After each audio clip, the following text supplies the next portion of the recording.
Hey, welcome to Honey, I Shrunk the Kitsch. This is week 6 of our Christmas Mouse House project, and this week we are working on making a window. Now, since this project is based around the poem "Twas the Night Before Christmas," as well as obviously the associated movie and the storybook, at some point we're going to have to go to the window, throw open the shutters, pull up the sash, and see St. Nicholas coming. I think that will just be a really cool detail that makes the piece. But there's an issue for me with perspective. So, because this piece is supposed to be mice living inside of a clock, obviously, when they look out of a window, they're not going to look out a window into the night sky. They're not living in a clock just in the middle of nowhere. They're living in the clock in the middle of, a hallway, a parlor, something like that in a human home. So when I make their window, my challenge is I want them to be able to see a hint of an outside window, so that if kids come over and are playing with it, they can look at it and be like, "Oh, I kind of see Santa Claus," and "Oh, that's a cute detail." But I want the window that's in the mouse house to look like it's looking into a room. So I'm going to start by taking some pictures from my favorite storybook version of "Twas the Night Before Christmas," and we're going to play around until I get the effect I want.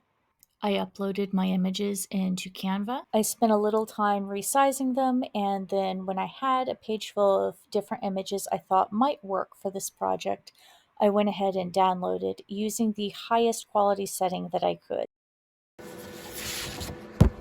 While I was getting set up, I happened to notice this sheet of double stick tape squares, and if I poke out enough of the squares,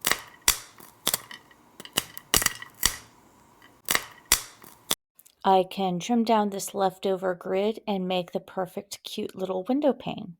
Now I will try out the window frame over my printed illustrations and decide which one I like best. I think this looks good, and I like having just a hint of St. Nicholas in his sleigh here in the bottom corner. I went ahead and stuck it on and trimmed the paper to fit. Next, I'll take some clear plastic from a cleaned out muffin container and trim that out to be our window glass.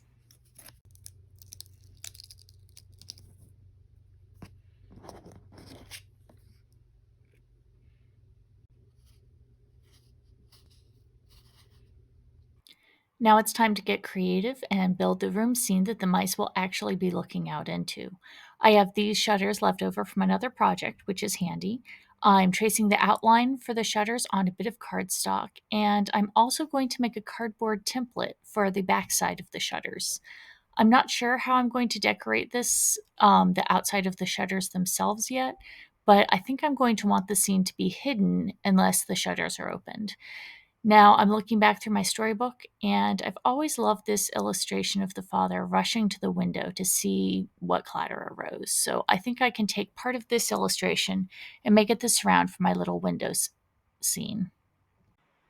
So once again, I'm going to take a picture, upload it into Canva, and resize it. I'm going to make a little bit of a rectangle and the same dimensions as the window I already have to make sure that it's the size that I need.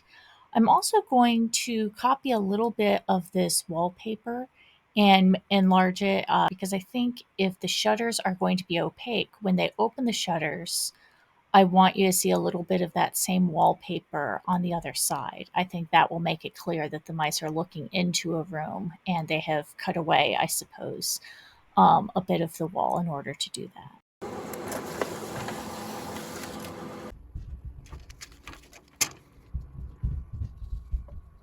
I'm really pleased with how these images are lining up within the shutter. Now I'm going to cut out a little bit of the second image and redraw this area under the window.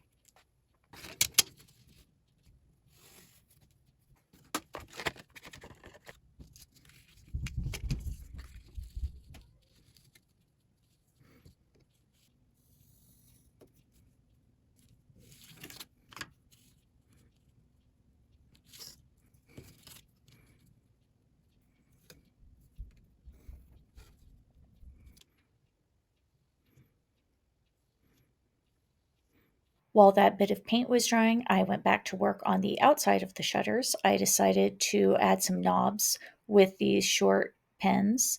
And I also added some folk painting to the upper and lower parts of the shutter and decided to line the inside with some white paper.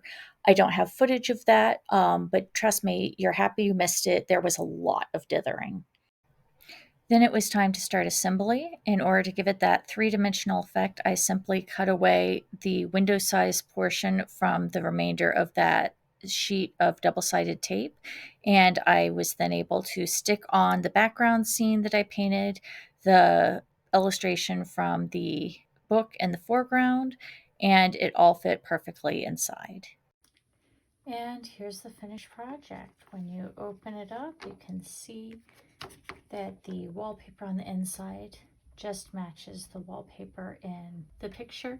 And we have this great depth where you can see that the man in the room is running over here to look out the window and see St. Nick. Here's how it looks installed in the room. I am just so tickled with how this turned out. If you enjoyed this project, I hope that you'll click like and subscribe and follow along for our project next week.